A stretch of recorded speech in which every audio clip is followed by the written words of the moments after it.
교독하신 이후에 함께 읽겠습니다. 에스라 5장 1절에서 17절, 구약 715면 즈음에 있습니다. 교독하겠습니다.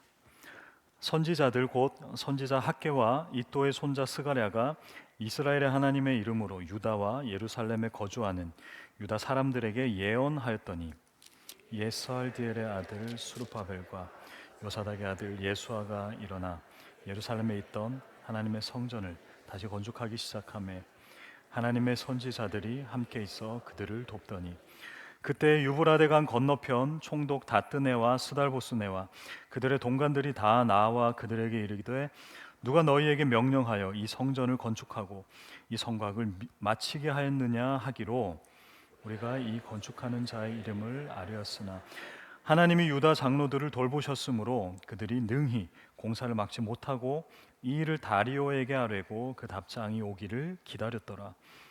유브라데 강 건너편 총독 다뜨네와 스달보스네와 그들의 동관인 유브라데 강 건너편 아바삭 사람이 다리오 왕에게 올린 글의 초보는 이러하니라.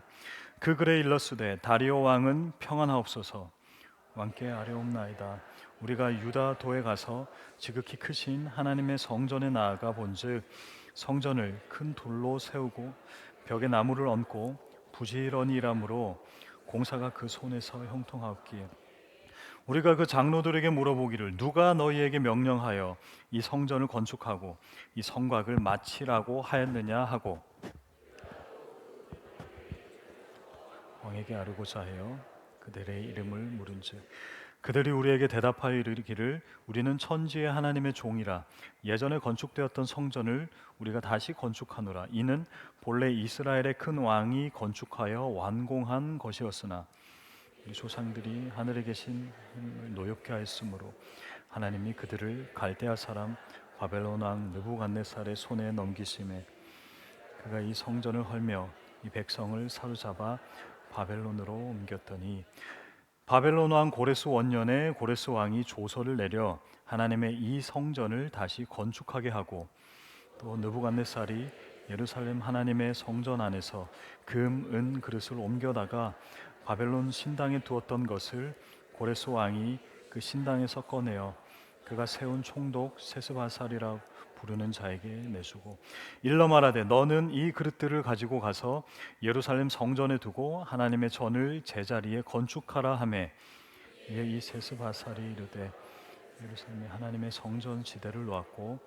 그때로부터 지금까지 건축하여 오나. 함께 읽습니다. 이제 왕께서 좋게 여기시거든 바벨론에서 왕의 보물 전각에서 조사하사 과연 고레스 왕이 조서를 내려 하나님의 이 성전을 예루살렘에 다시 건축하라 하셨는지 보시고, 왕은 이 일에 대하여 왕의 깊으신 뜻을 우리에게 보이소서 하였더라. 아멘. 아멘. 앉으십니다. 16년의 핑계 말씀의 망치로 영적 감각의 회복이라는 제목으로 말씀 나누겠습니다. 지난주 유다와 베냐민의 대적들이 공사를 방해했죠. 이 대적들은 처음부터 부정적이거나 강력한 에너지를 쏟아부었던 것은 아니에요. 먼저 함께 짓자라고 제안을 하죠. 부드럽게 타협을 요청합니다. 그러자 스룹바벨은 우리끼리 함께 짓겠노라라고 하면서 단호하게 그 제안을 거절합니다. 하나님께서 더 원하셨던 것은 타협으로 인한 성전 재건보다 순결로 인한 성전 중단이었다라는 것이었습니다. 그게 가능했던 이유는 바로 하나님 나라, 하나님 자녀의 정체성을 분명하게 하는 것, 그 정체성, 영적 정체성 때문이었습니다. 우리는 지난주에 그 정체성에 대한 말씀을 나누었습니다. 오늘 그 이후에 멈추었던 성전이 다시금 재건되기 시작하는 이야기가 등장하는 것입니다. 에스라 4장은 이렇게 마무리되고 있습니다. 오늘 본문의 바로 앞 두 절인데요, 23절, 24절에 아닥사스다 왕의 조서 초본이 쭉쭉쭉쭉 이렇게 되어 있는데, 성전 공사가 바사왕 다리오 제2년까지 중단되니라 라고 끝납니다. 다리오 왕 2년에 중단되었다라고 얘기합니다. 방해의 세력들이 4장 지난주에 아수에로와 아닥사스다에게까지 초서를 상소를 보냈습니다. 그런데 성전 공사는 다리오 왕 2년까지 중단되었다라고 되어 있어요. 그런데 이 페르시아라는 제국, 페르시아 제국의 왕의 계보를 한번 보여드릴게요. 페르시아 왕의 계보는 고레스, 그리고 캄비세스 2세, 다리오 1세, 아하수에로, 아닥사스다입니다. 고레스 왕은 우리가 1장에서 보았던 그 키루스 왕이에요. 캄비세스 2세는 등장하지 않습니다. 성경에서는요. 역사적 인물로는 등장하지만 성경에서는 등장하지 않아요. 그래서 고레스, 키루스고요. 그리고 다리오가 오늘 본문에 나옵니다. 4장 말미에 이렇게 되어 있죠. 마지막에 다리오 2년까지 중단되었다. 그런데 아하수에로와 아닥사스다도 나오잖아요. 이게 어떻게 된 것인가 라고 생각해 보면 4장 지난주 본문은요, 시간순, 역사순으로 가지 않고요, 성전이 중단된 그 사건을 이야기하고 있습니다. 그래서 1절부터 5절까지는 고레스와 다리오에 대한 이야기입니다. 다리우스 황제까지 이야기고요. 6절부터 23절까지는 그 뒤의 왕 아수에로, 아닥사스다 왕까지예요. 이 이야기가 나중에 6장 7장부터 이제 나오기 시작합니다. 그런데 다시 역사적으로 돌아와서 맨 마지막 절 4장 24절에 다리오 왕 때까지다라고 이제 다시금 얘기하는 것입니다. 이거 헷갈리시면 안 되는 거예요. 아시겠죠? 그래서 고레스, 캄비세스 2세, 다리오 2년 차까지 성전이 중단되었다. 성전 공사가 중단되었다. 16년간 중단되었습니다. 그리고 그 중단된 공사가 이제 이어져 가는 것입니다. 그래서 오늘 본문은요, 본문은 크게 어려울 건 없어요. 그리고 원어도 막 있긴 하지만 이 원어가 그닥 새로울 것은 없을 거예요.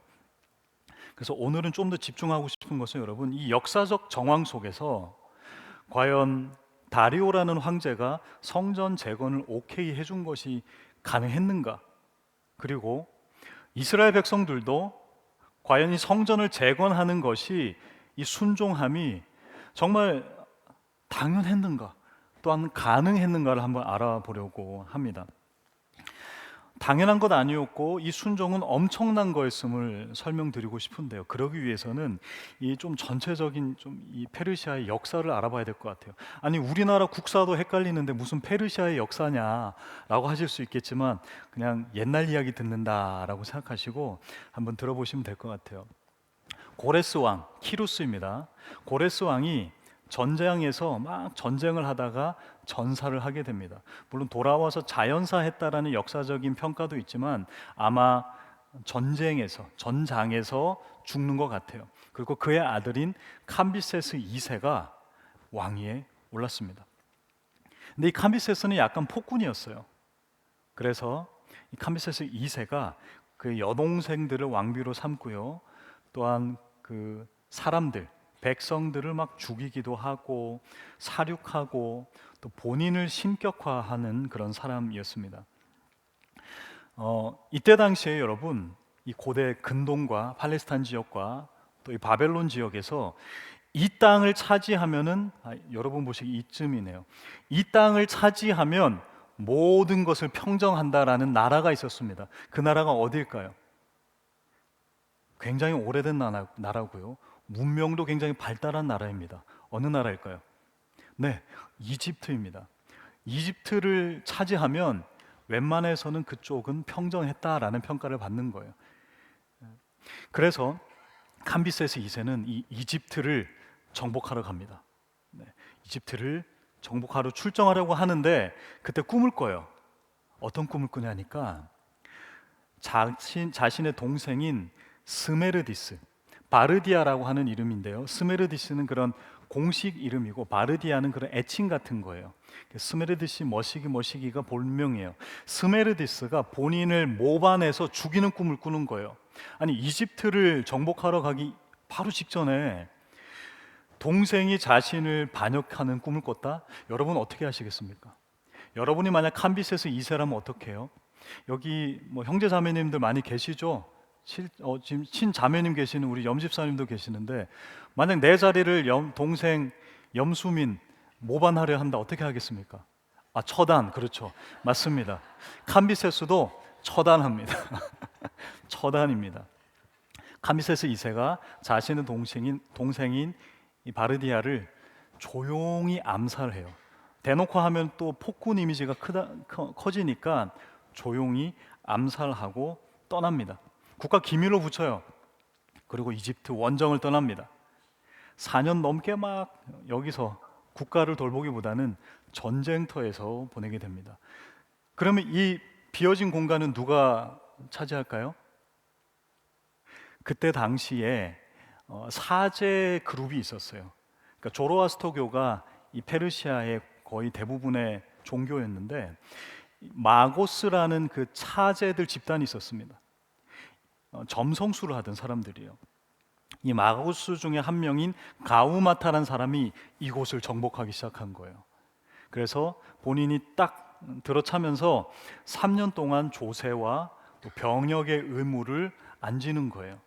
만약 관우도 가우마타 시절이었으면 병역 안 가도 되는 거예요. 이곳에 남아서 계속 우리 함께 신앙생활 할 수 있는 겁니다. 그러니 백성들은 얼마나 좋겠어요. 너무 좋죠. 부드럽고 또 굉장히 좋아요.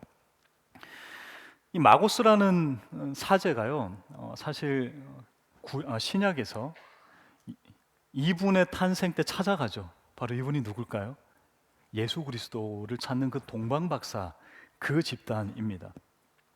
근데 이 마고스가 점성술을 하고 이러는 게 아니라 이제 국가 권력의 맛을 들인 거죠. 그래서 가우마타가 다스리기 시작합니다. 근데 본인이 뭐라고 하냐니까 내가 바로 캄비세스 왕의 동생인 스메르디스다라고 얘기하는 거예요. 근데 그게 참 그런 게 두 사람이 거의 똑같이 생겼었대요. 두 사람이 얼굴이 거의 똑같았어요. 근데 죽은 사실을 모르죠. 그러니 사람들은 당연히 형이 전쟁에 나가 있으니 동생인 스메르디스가 이 페르시아를 정복하는 거는 당연한 거지라고 생각을 하게 된 것입니다. 근데 그 소식을 이집트에서 캄비세스 2세가 들은 거죠. 자, 여러분 어떻게 하시겠습니까? 어떻게 해야 될까요? 또 염집사님께 여쭤야겠네요. 염집사님, 동생을 처단했는데 동생이라고 하면서 동생은 죽었는데 죄송합니다. 근데 동생이라고 사칭한 사람이 나왔어요. 어떻게 해야 될까요? 네, 처단하러 가야겠죠. 처단하러 가야 됩니다. 그래서 이집트 원정을 마치고 다시금 백합니다. 네, 귀환길에 오릅니다. 귀환길에 이제 오르려고 이제 말에 으차 탔는데 말에 타는 순간 그 칼에서 칼집이 빠져 있었어요. 그때 허벅지가 깊숙이 찔리는 치명상을 입게 됩니다. 그와 함께 자신이 나와 있는 사이에 누군가가 모반하고 배반했다라는 그러한 이 분노로 인해서 화병과 함께 그 노상에서 지금의 이집트의 그 시와라는 곳이 오아시스 도시인데요. 그곳에서 죽었다라고 기록을 하고 있습니다. 죽어버립니다. 자, 그러면은 여긴 지금 누가 다스리는 거예요? 캄비세스도 죽었어요. 이제 이 그 스메르디스가 통치를 하면은 되는 상황입니다. 반란에 성공한 이 마고스 이 사람들 가오마타는 이제 뭘 하는가? 이건 역사에서도 반복되는 겁니다. 전 왕의 왕비들을 본인의 왕비로 삼습니다. 그 중에 한 명이었던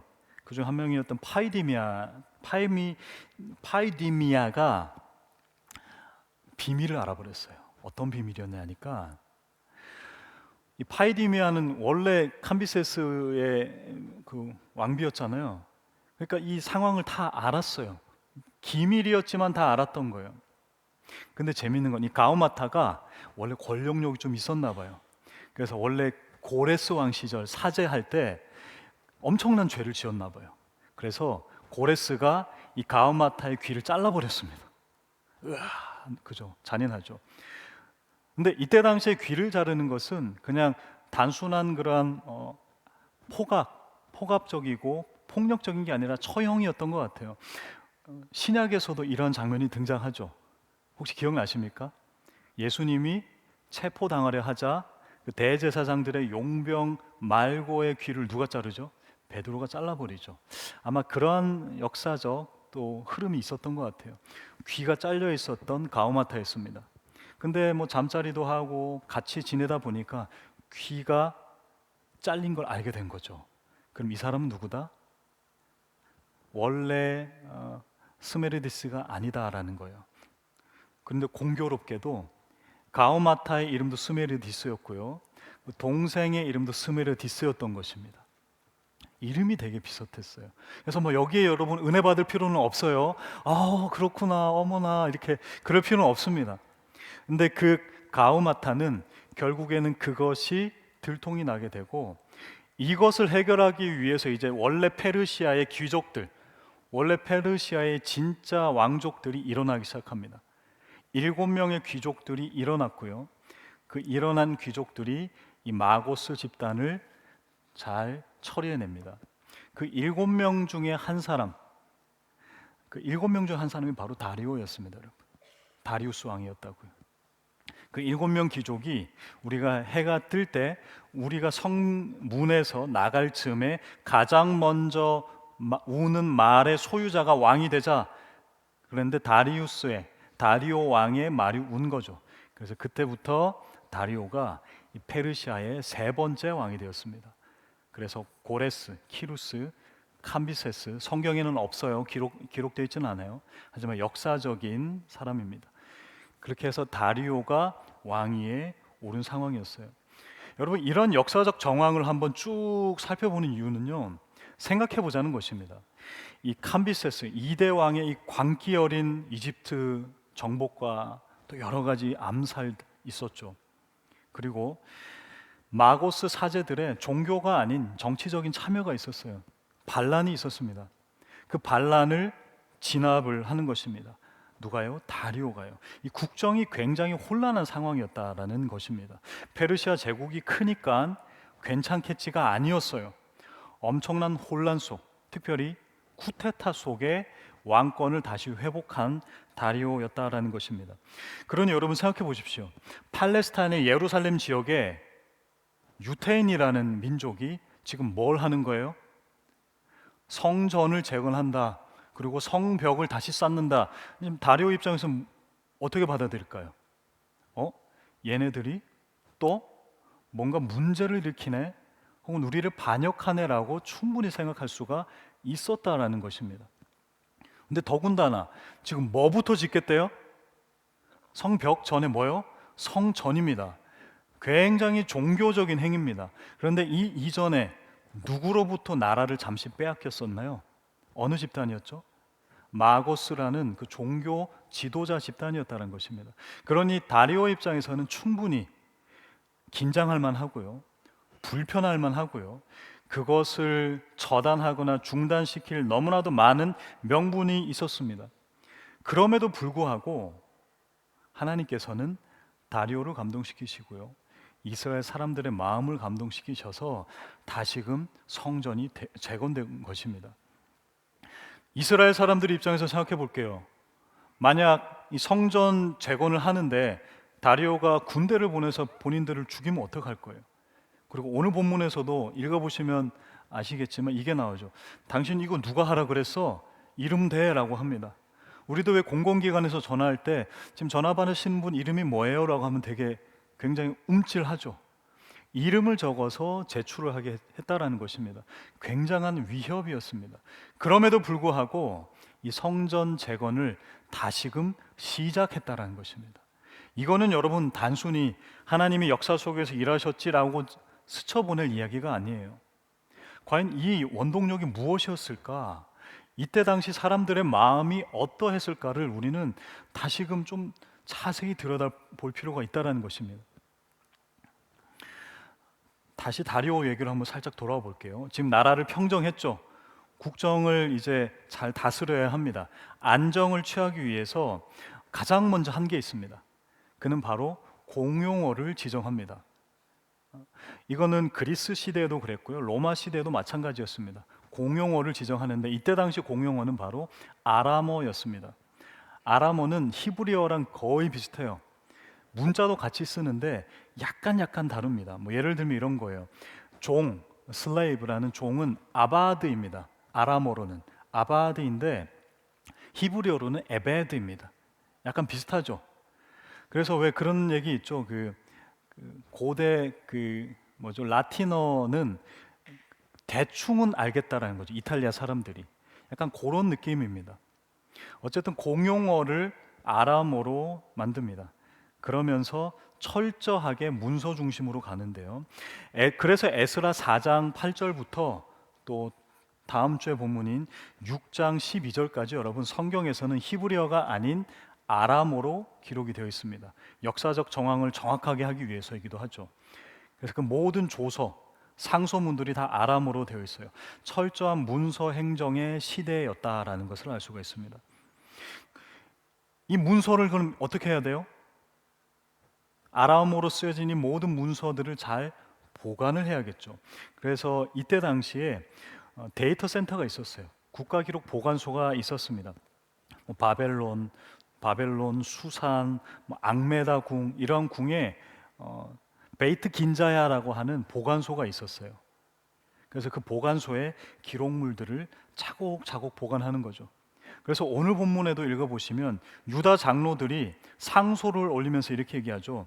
바벨론 보물 전각에서 한번 이 조서를 찾아보세요라고 얘기합니다. 기록이 남아있을 겁니다라고 얘기하는 것입니다. 철저하게 기록 중심으로 가고요. 이게 왜 가능했는가? 이때 당시에 그 어느 것보다 무서운 메대와 파사의 법이 있었습니다. 메대와 파사의 법은 뭐냐면 왕의 도장에 한번 꽝 찍히면 물을 수가 없어요. 왕 자신도 30일 동안 이걸 번복을 할 수가 없어요. 내가 잘못 찍었어 라고 할 수가 없는 거예요. 이게 다니엘 6장에 나옵니다. 다니엘 6장 12절에 보면 메대와 바사에 고치지 못하는 규례라고 성경에서 그렇게 얘기합니다. 역사적 정황이기도 하고요. 이때 당시의 상황이기도 합니다. 그러니 아수에로 왕이 참 사랑했던 다니엘이었죠. 하지만 아수에로 왕이 뭐라고 해요? 다니엘, 이게 어쩔 수가 없다. 미안한데 한번 갔다 와. 사자고 그래. 이렇게 되는 것입니다. 그 이유입니다. 그러니 왕의 도장에 한번 딱 찍혔다. 기록된 조서. 이것은 굉장히 합리적이기도 하고 정확했던 이때 당시에 문서의 권위가 있었다는 것입니다. 근데 이것만 있으면 되는가? 이 문서를 어떻게 해야 되는데 여러분? 어떻게 해야 되죠? 주고받아야죠. 그래서 이때 당시에 완벽했던 앙가레이온이라고 하는 그 문서 전달 시스템이 있었어요. 바벨론의 수도로부터 튀르키예 지역, 튀르키예 사르디스라는 곳이 있습니다. 지금도 있는 지명이에요. 여기까지 약 한 2,600km가 됩니다. 근데 여기에 한 25km에서 30km 정도로 그 우편국 같은 걸 설치하는 거예요. 그래서 이걸 통해서 계속 전달합니다. 보통 일반 상인이 한 3개월, 90일 정도 왔다 갔다 해야 되는 것을 이 파발은 이 설치한 그걸 얘기합니다. 우체국 같은 걸 얘기하는 거예요. 그래서 한국에도 왜 구파발이라는 거 있죠? 그 파발입니다. 근데 여기에 말을 통해서 7일에서 9일이면 완벽하게 주파하게 만듭니다. 이게 얼마나 대단한 것입니까? 그죠? 끝에서 끝까지 한 일주일이면 가는 거예요. 지금 우리가 알리 이런 거 시키면 한 2주 걸리잖아요. 그것보다 더 빨라요. 그러니 얼마나 빠른 이 시스템입니까? 이걸 통해서 완벽한 언어와 문서와 문서의 권위와 이 권위를 전달하는 완벽한 시스템을 만들어 놨다는 것입니다. 그래서 역사가 헤로도토스, 그리스의 역사가인데요. 이 사람이 이렇게 얘기해요. 눈이나 비, 더위, 어둠 그 어떤 것도 이 파발꾼들의 릴레이 질주를 막지 못한다. 이것은 현재 USPS, US 포스트 우체국의 비공식 슬로건이기도 합니다. 이때 따온 거예요. 얼마나 대단했는지요. 유다 백성들은 이 무서운 시스템 그리고 정확한 시스템을 너무나도 잘 알고 있었습니다. 다뜨네 총독이 유다 백성의 이름을 적어서 조서를 보냈습니다. 단 며칠 만에 페르시아 왕에게 도달할 것입니다. 다리우스에게 도착할 것입니다. 언젠가 군대가 닥칠 거라는 거죠. 그런데 오늘 본문을 잘 읽어보시면요, 이 총독 다뜨네는요 비상식적일 정도로 상식적인 사람입니다. 뭐라고요? 비상식적일 정도로 상식적인 사람이라고. 왜요? 우리가 생각하는 총독은 무엇입니까? 야, 해, 막 책찍질 가하고, 야, 됐어, 그만해, 중단해 라고 강압적으로 할 텐데 절대 그러지 않죠. 가장 먼저 그 현장을 찾아서, 야, 이거 누가 시켰어? 고레스가 시켰어요. 막 이야기하고 주고받고 여러 가지 상소도 상세하게 기록해서 올리고, 이 모든 것들을 너무나도 정확하게 하는 것입니다. 철저한 기록과 문서, 그리고 굉장히 객관적이고, 그 객관적이다 못해 인격적으로 그렇게 이 일처리를 하는 거예요. 정말 정확한 문서주의로 이 모든 일처리를 하고 있습니다. 객관, 상식, 평화적입니다.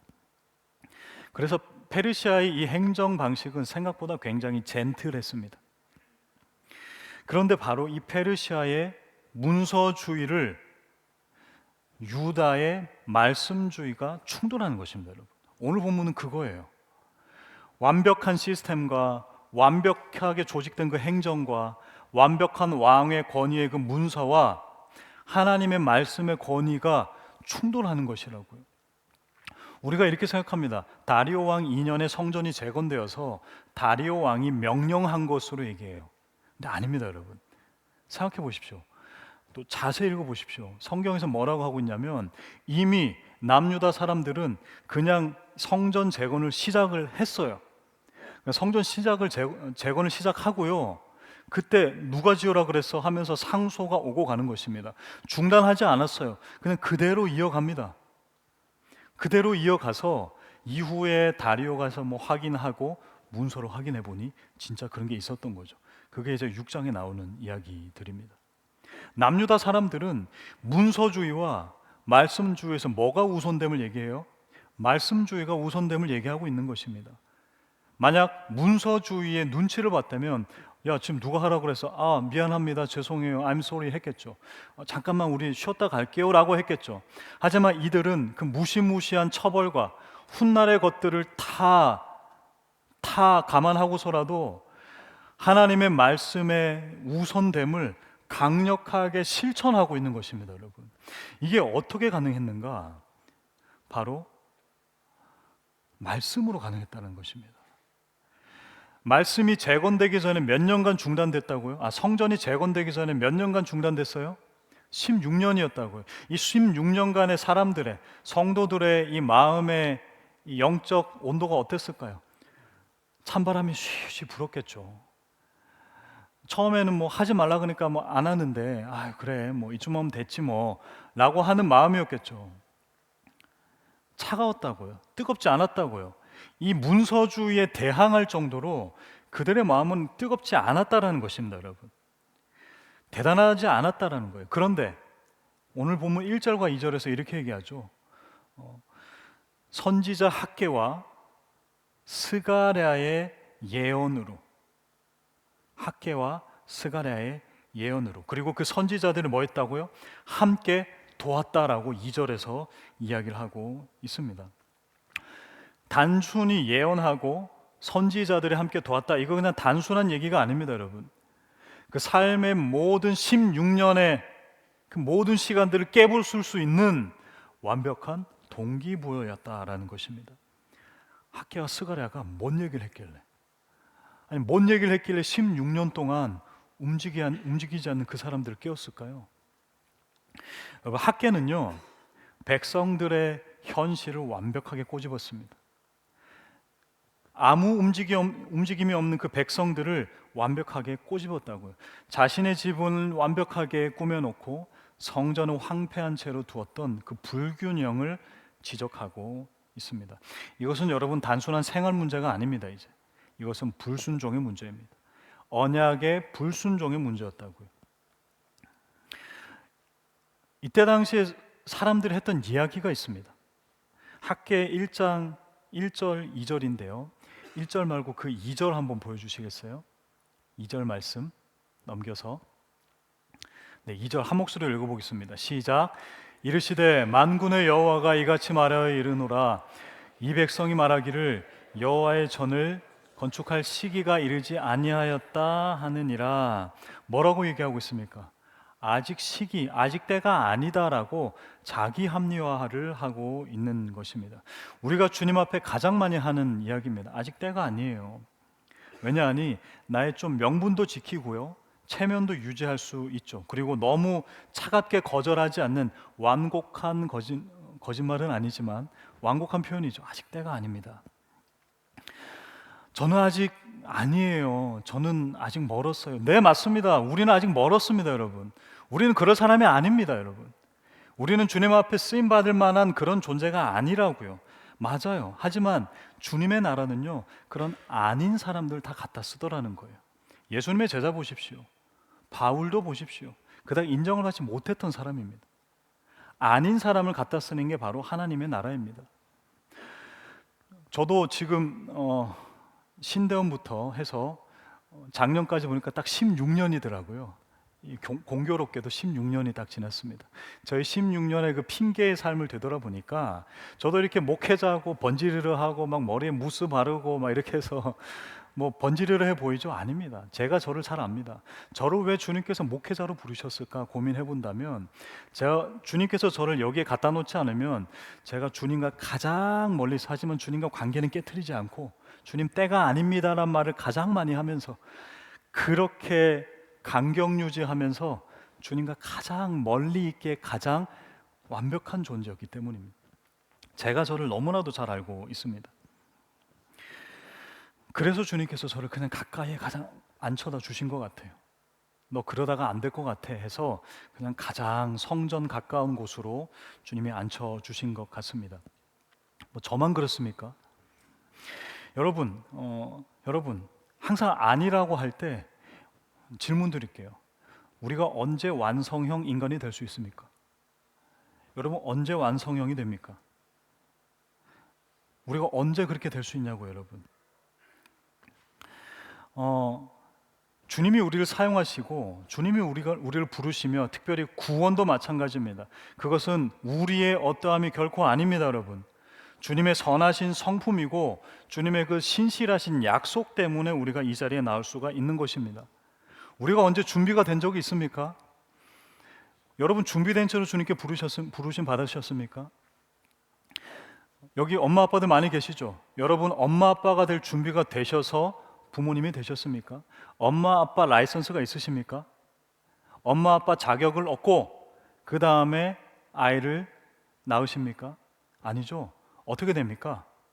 나는 아직 준비가 안 됐는데, 나는 뭘 해야 될지 모르는데 아이가 생기면, 그러면 우리는 자동적으로 부모가 되는 것입니다. 그래서 이거는 상태의 문제가 아니라고요, 여러분. 존재의 문제입니다. 상태의 문제가 아니라 존재의 문제입니다.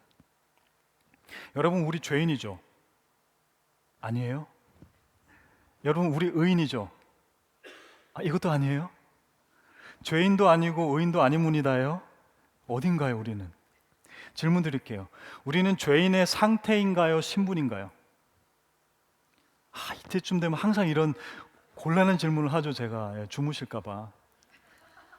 죄인의 상태입니까, 신분입니까? 자, 의인의 상태입니까, 신분입니까? 네?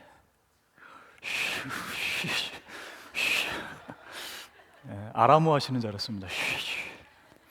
정확하게 얘기하면 우리는 죄인의 상태죠. 여러분, 지금 의인의 상태세요? 내가 아무리 봐도 구원받고 완벽한 그 상태세요? 아니죠. 우리는 구원받았으나 여전히 죄인의 상태입니다. 동의하시죠? 자, 그럼 여러분, 의인의 상태입니까, 신분입니까? 신분입니다. 죄인의 상태이고요, 하지만 의인의 신분입니다, 여러분. 그래서 구원은 무엇입니까? 은혜이고요, 이것을 바로 칭의라고 하는 것입니다.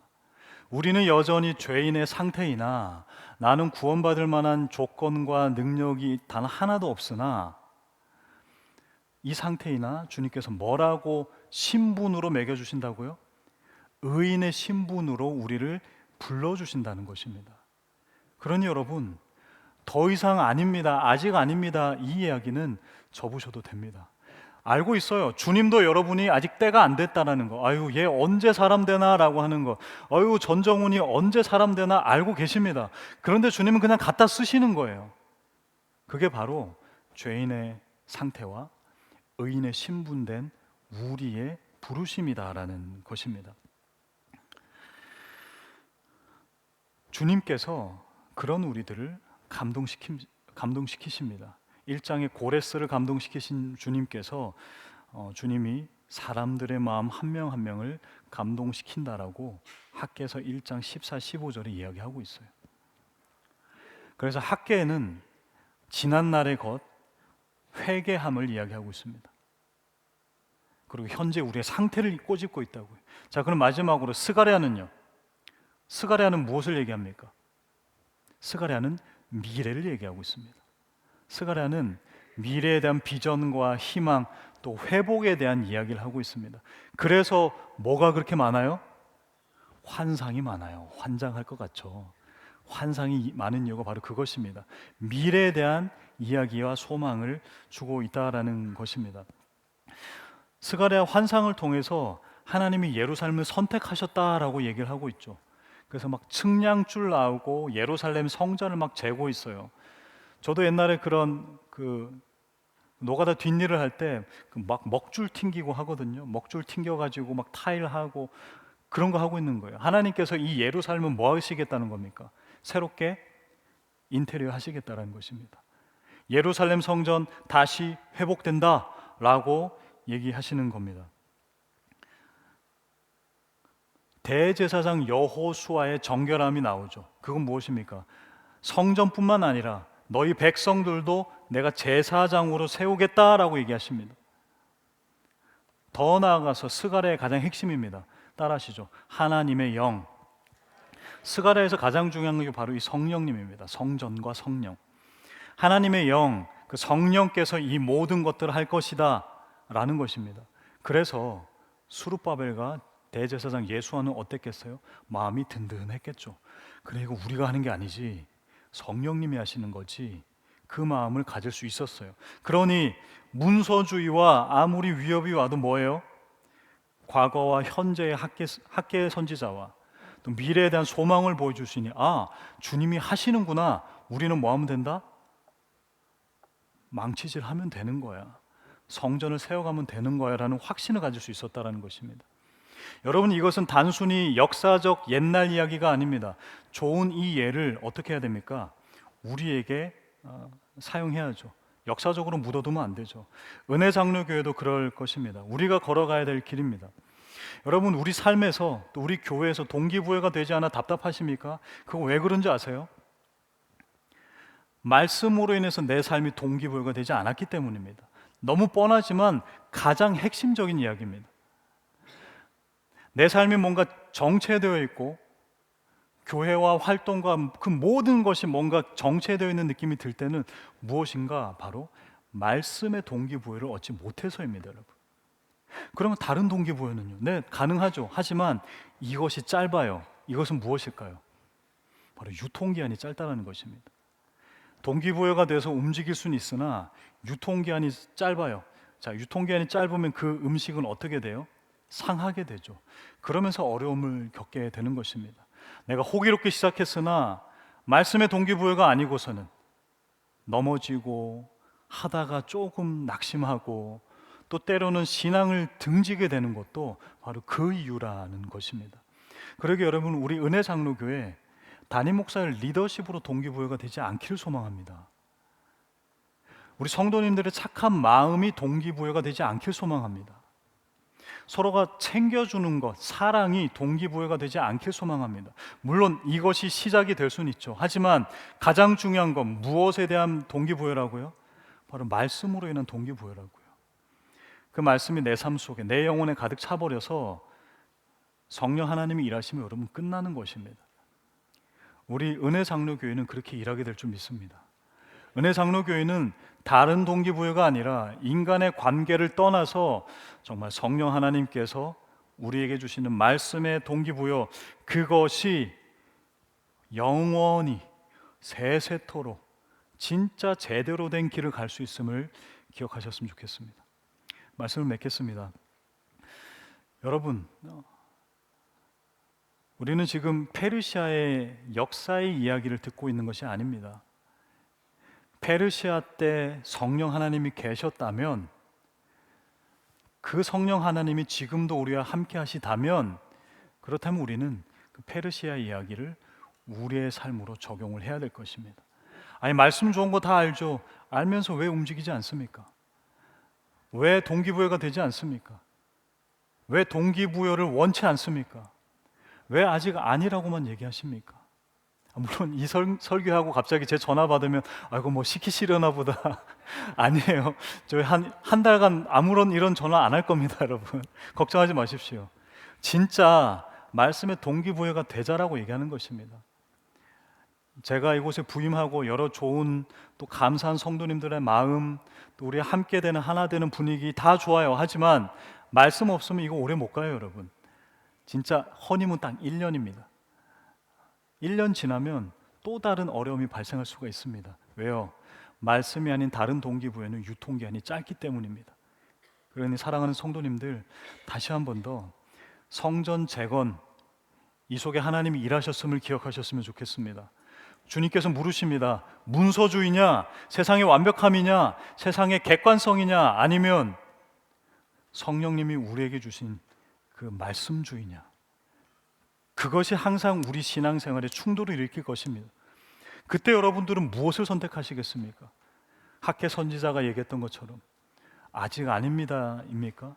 아니면 주님, 예루살렘의 재건을 나는 믿습니다. 성령 하나님께서 우리를 다시금 새로운 제사장 삼아 주실 것을 믿습니다.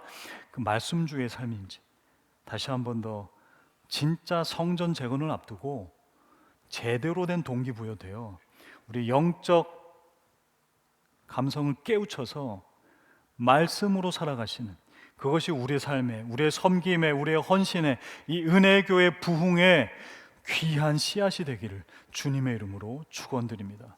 우리 함께 그런 마음으로 찬양하겠습니다.